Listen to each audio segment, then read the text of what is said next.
Kristote kumo maya sariuro maka pangdukia kuya ongtong wai somo somo kau kumole mutin tui duaro soye matoano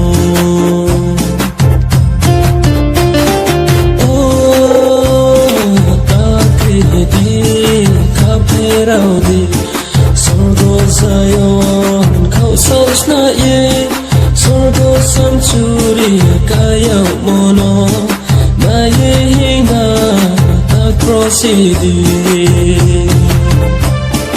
Kristote kumo maya sariuro maka pangdukia kuya ongtong wai somo somo kau kuole mutin tui duaro soye matoano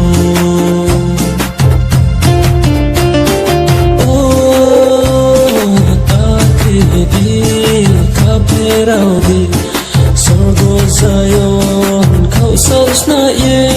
sorgo samchuri kaya mono na ye hinga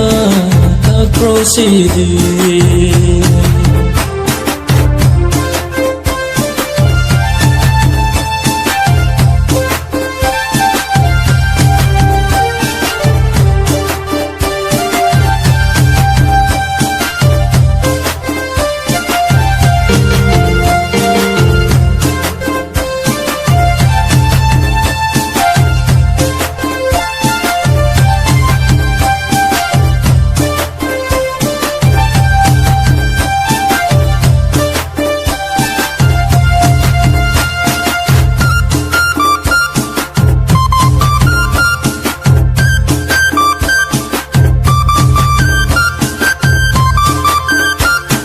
Kristote kumo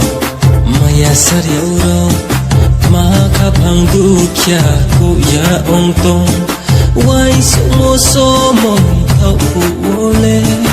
mutin tui duaro soye matoano